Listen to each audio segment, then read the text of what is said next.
So good evening, everyone, and welcome. And what I'd like to do is talk about ethics. It's at the heart of Buddhist practice, living ethical life, though there's no word in Buddhism for the word ethics, the English word ethics. So you can argue, well, maybe there's no ethics in Buddhism. There's something else that looks like ethics. So if the word ethics doesn't quite work for you. And let's see, is so what I'd like to do is start. Part of it is also this integration. Many people, one of the wonderful questions people ask me, people meditate or go on retreat. They say, "Oh, meditation's fine, retreat's fine, but how does it apply to our life?" It should apply to our life, just not about just sitting peacefully by yourself. Well, this topic of ethics is about how it applies to life. And it's not like ethics is secondary, or it's not like it's the foundation so we can meditate. It's the fruit of meditation. It's the expression of it, the manifestation of it in our life. So that's kind of a little bit the introduction. But I thought the way I'd like to start here is I'd like to, since we're a relatively small group compared to before the pandemic, we have the luxury of maybe you could all go around and say your names. And would that be okay? If you could.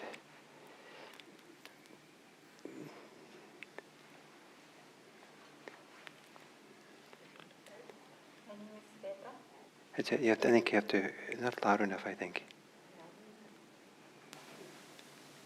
Is it loud enough? Does it work? Yes. Yeah. My name is Sveta.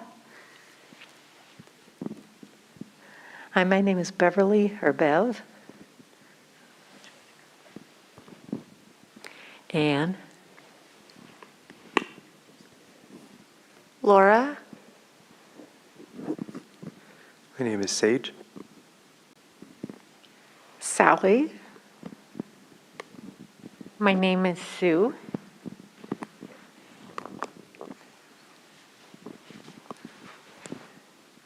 My name is Jamie. Hi, Bill. Good evening, everyone. I'm Anne Rose.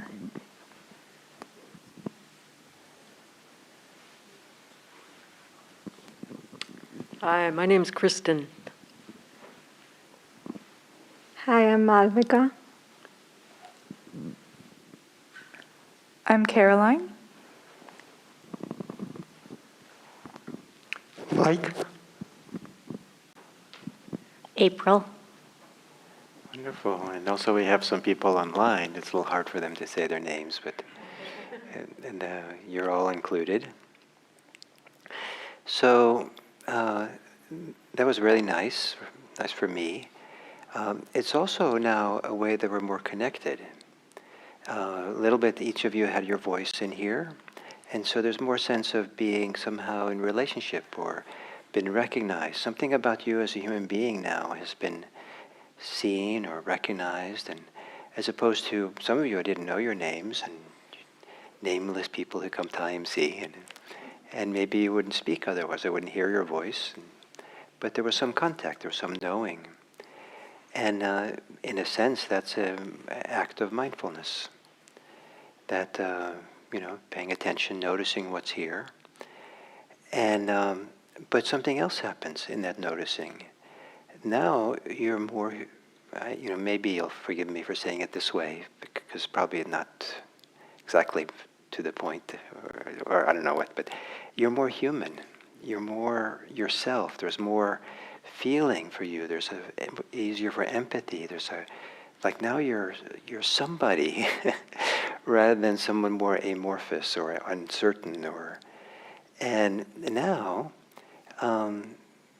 for me, I care for you more. There's a sense of care. There's a sense of you have an emotional life, you have an inner life, you have a history, you have something brought you here, an interest that maybe we share. And so so that there's a deeper recognition. And I'm touched in some way. It's not, I'm sure I can be much more deeply touched if you told me a little bit more about your life. But I feel a little bit touched too. Something moves inside of me that's different. All of that changes how I'd like to live with you, in a sense. I'm much less inclined to want to hurt you, to harm you. More importantly, I'm much more interested in to have care for you and be concerned for you.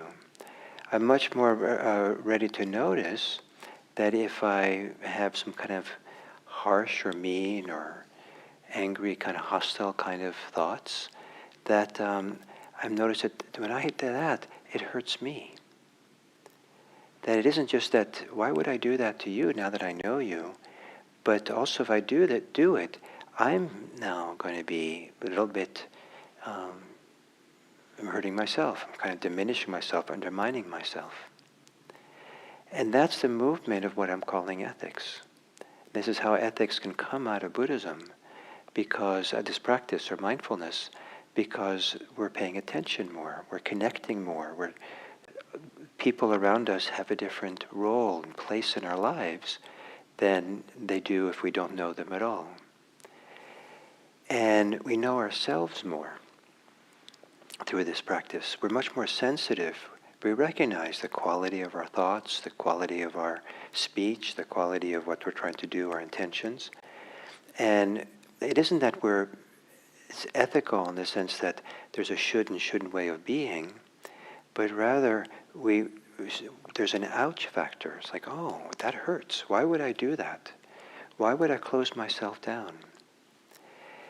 And we could continue going around the room and do this, and I think the sense of connection and things would be deeper, and not only to each other, but also to ourselves.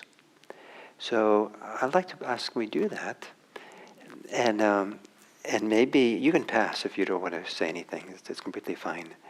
And in fact, that's also a way of knowing you in a nice way. It's a kind of expression of who you are, and that should be respected, and it's not, there's lots of place for that.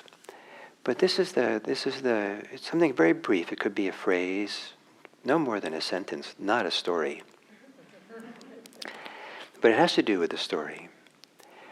In the story of your inner growth, you're caring for your inner life, your growth of wisdom, of compassion, of healing, your story, the story of your life in terms of your inner growth, healing, spirituality,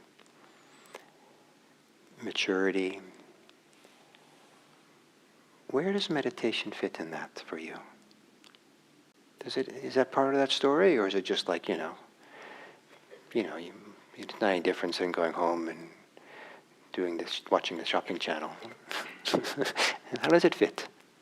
So it's put you on the spot, but just something. It doesn't have to be brilliant. Just some little phrase or idea.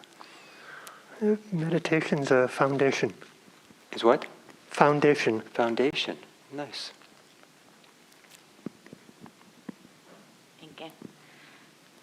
This is the first time I've done a 45-minute sit since before the pandemic, and it was horrible.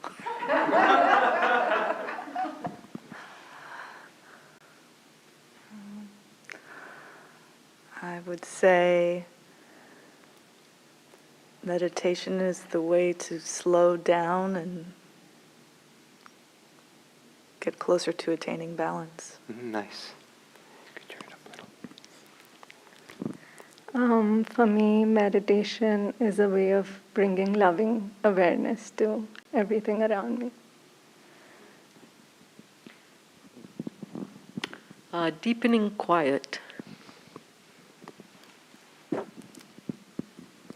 Meditation brings me closer to myself and to others in my life. It's what I do.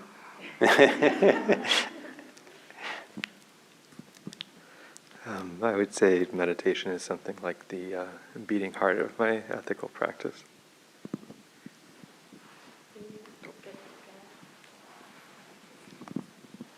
I found that my daily practice is like ironing out the wrinkles.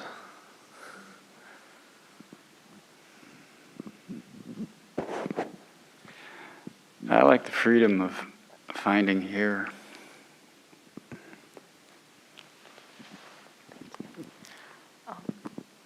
Meditation has allowed me to just become more aware of the treasure of each day. Today, what I'm thinking about is meditation gives me the awareness of what's happening in my mind, so I have more choice about how I respond to that. Mm-hmm.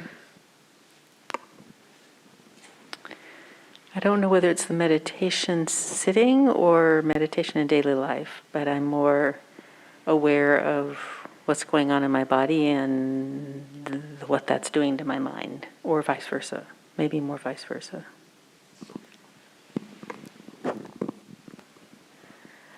Meditation's had a changing role in my life, and it's becoming more and more foundational these days.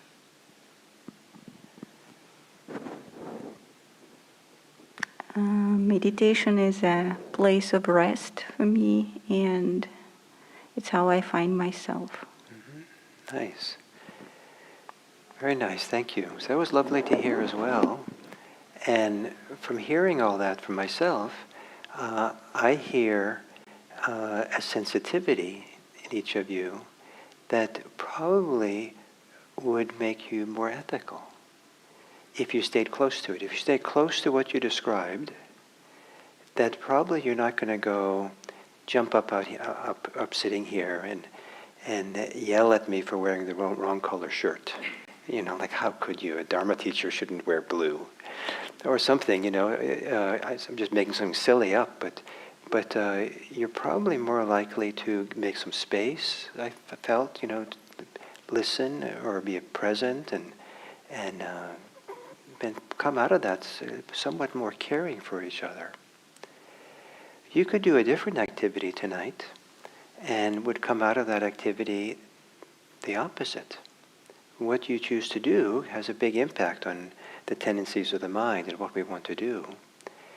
And so coming to meditate and engage in the Dharma in some kind of way changes us in the direction of wanting to be more kind, wanting to be more connected or more sensitive to ourselves and to others. The quiet that some of you discussed is something that makes us more available to feel and sense what's going on here. And it makes a difference, what we do. And so one of the things that comes out of that is this very, I think, important recognition that we really don't want to harm anyone because that harms them. Why would you? Also, you don't want to harm yourself. One of the reasons not to harm yourself is that that's a way to create the conditions to remove the foundation that's important to have, that would make you a kind, supportive, caring person. People who are very critical of themselves and living under that kind of stress are much more likely to snap and get angry or be shut down or insensitive to the world around them. And so as we practice, there's a tendency to become more sensitive to ourselves, the impact we have on others, the impact we have on ourselves. And as that becomes more sensitive, then people will naturally want to live a little bit more ethically, which in my vocabulary means a life that avoids causing harm. In fact, the very idea that we would harm someone, intentionally or unintentionally, just feels completely like, no, that I don't want to do that. There becomes a more and more a life of living for the benefit of others, for their care, not because it's a should, not because that's what Buddhists do and you're a Buddhist and now you got to go figure out how to be kind, but it arises out of this mindfulness, out of this practice, out of this the deeper connection we have to ourselves and the world around us. So that's one of the reasons why, the connection to ethics and the integration of mindfulness into daily life is inherent in what we're doing. However, it's easy to overlook it. It's easy to get distracted and busy. It's easy to not appreciate fully that this is happening. So then we give Dharma talks, or we study Buddhism, and they say, it's good to live by the precepts. It's good to be ethical and be kind and be compassionate. And here are some ways of developing compassion. Here's a practice of loving kindness. I know that the precepts are hard to practice, but they'll really create the right conditions for you, so when you do go sit and meditate, you won't feel regrets and upset about what you've done. So there's all kinds of logical ways and doctrinal ways that we can get the instructions to be ethical. Sometimes those can put people in the wrong direction. I've seen people try to be ethical, and they get all tight, and they become judgmental of other people. But I've also seen that people get inspired at some point to want to learn about how to be ethical. It's to learn, to study about it, to think about it, to reflect on it, to do practices connected to ethics, because they value that ethical sensitivity growing inside of them. That this is a good direction to go. This is a way that I want this to be part of my life. And so some people then say, if they say that the 5 precepts are what supports this, or the expression of this, and that there's a feedback loop between living by the 5 precepts and this beautiful thing that's happening in me, having it grow, then I'm going to live by the 5 precepts. And that's a very different feeling than having some kind of strict moralistic idea that to be a good person, you have to follow the precepts.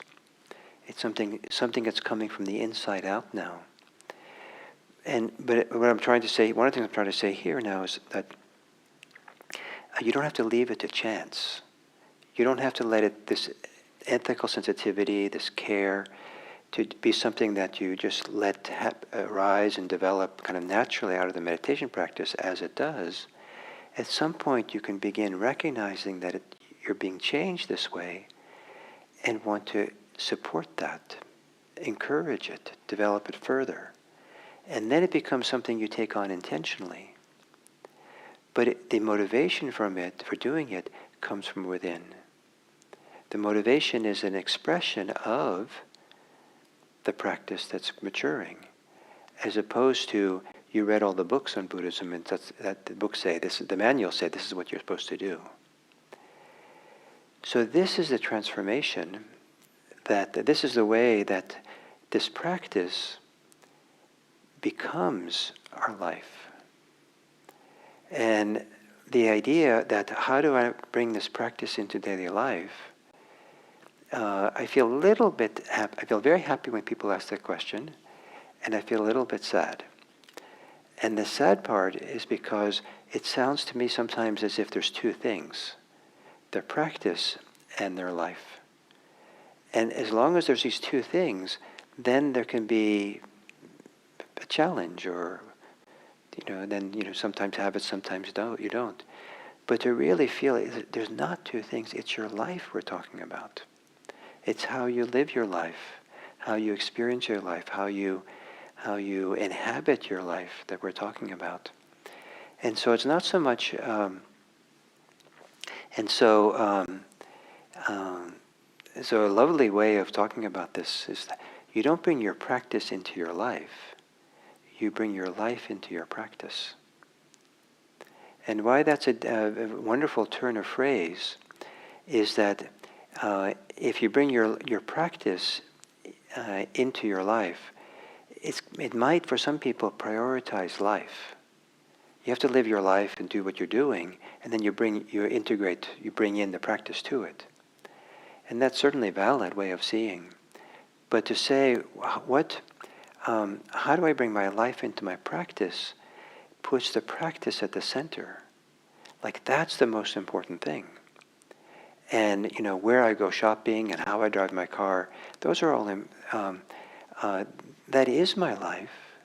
But the practice is more central in my life, because the practice is what I'm discovering is this deeper sensitivity, this deeper sense of foundation, this deeper place of quiet, of peace, of compassion, of care.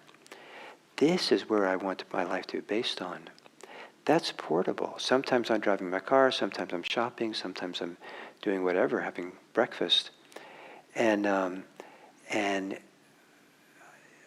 rather than prioritizing that, prioritize this place of practice as if that is who you are, that's life.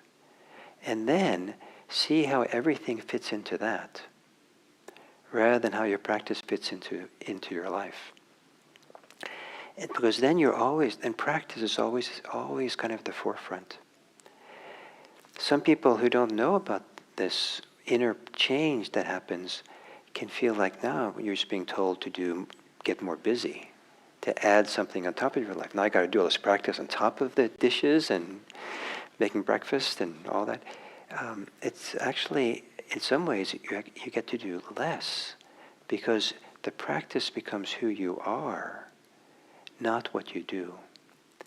And that's the direction where this integration, or how this practice becomes more and more ethical. When the practice becomes you become the practice. It's not something that's apart from you. You don't have to come to IMC to do the practice. At some point, you carry it with you. It's kind of the nature of your heart. It's who you are. In the ancient language, they talk about this in the terms of entering a stream. At some point, you enter the literal meaning of this word is not stream, but entering the current of a river. And if you find the current, it'll carry you along. And then when the Buddha was also asked, what is the current we enter into? And it's the Eightfold Path that we have become. So the 8 practices that are the Eightfold Path are not meant to be something you're adding to your life, but something arises out of your life.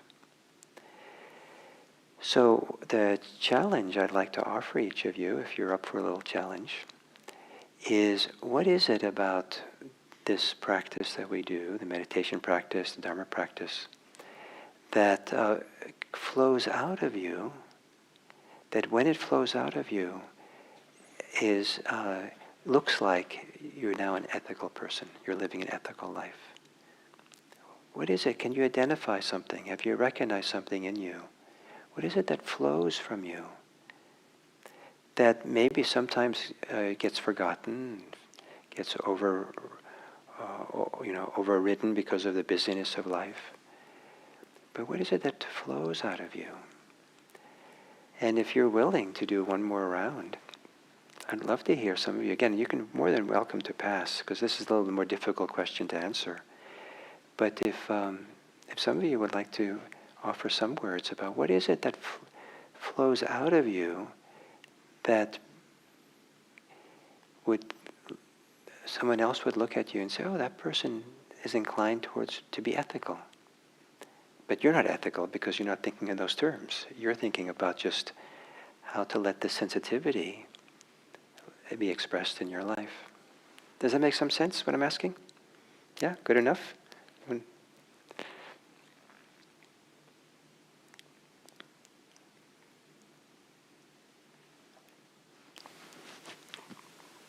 I have 2 things that come to my mind.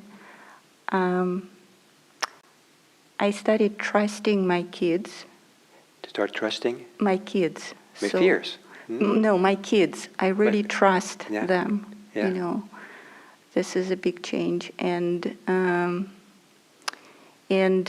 I conserve water. I think about it all the time, and I really focus on this. Nice.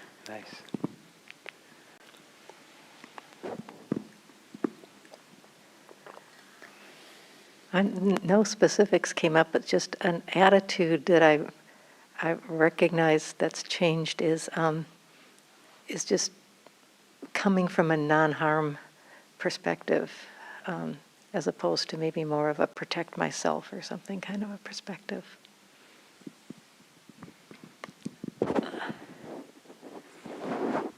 I'm not really sure. I would say maybe caring, being more caring of others, but I'm not sure I'd answer your question.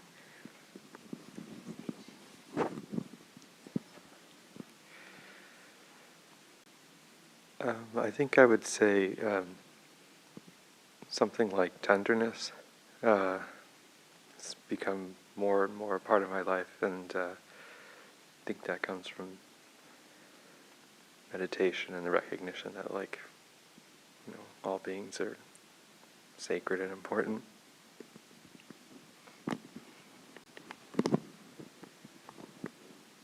For me, acceptance, like of myself, of other people, of things that are happening in the world. Yeah.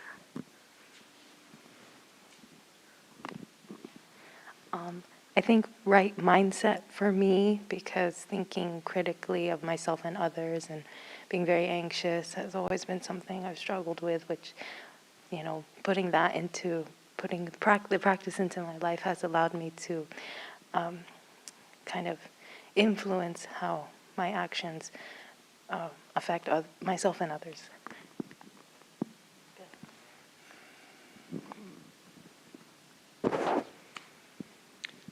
I think equanimity really helps as onward leading.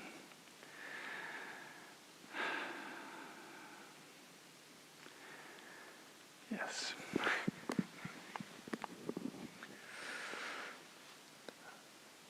I have a little less tendency to be angry at people, and I understand my anger more when I have it.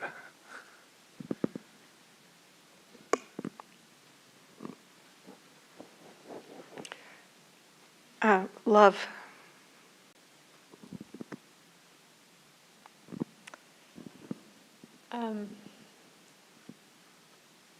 I guess more acceptance of myself, and also when I see somebody really struggling, I find myself having a respect for them as a person and care and concern, which is a different place than I have been in the past.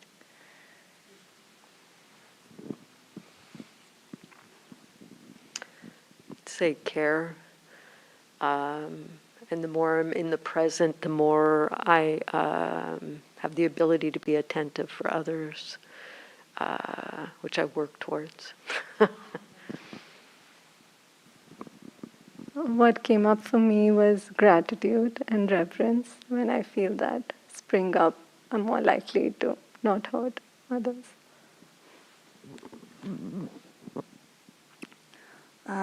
I'd say compassion and connection, just seeing myself in them and them in me.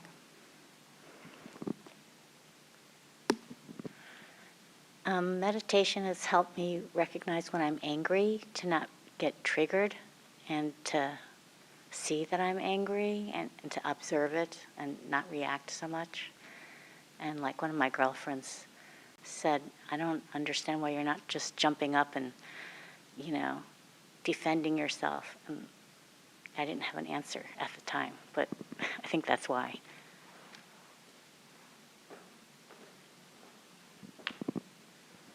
Where I work, sometimes hear people say it's better to seek forgiveness than permission. And I turn that around. I'd like to rather ask for permission than, get it cleared up front.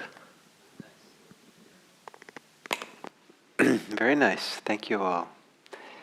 So I hope that the theme of today, the connection of this practice with ethics, or something that looks like that, was somehow addressed in a nice way and inspired something in you or touched something in you.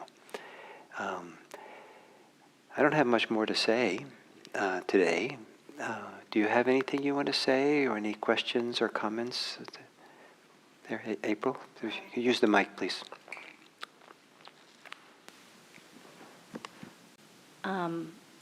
A colleague of mine was on the ethics committee, and I asked him, because I've always wondered, what's the difference between ethics and morals? I don't know if you have an opinion about that. Oh, ethics and morals. I think that's probably a very individual thing, how people would answer that the difference between them is kind of like, some people would say they're synonyms. I'm sure there's people who will have definitions that are different. I think that morals, I associate more with guidelines by which people live. And ethics is an abstraction. It's more like, almost like philosophy of ethics. It's the wide field of how people might make decisions, how to live their life. And so morals are closer to the heart. Ethics can be more abstract. Though I never use the word morals, I use the word ethics in English. So that's the best I could come up with.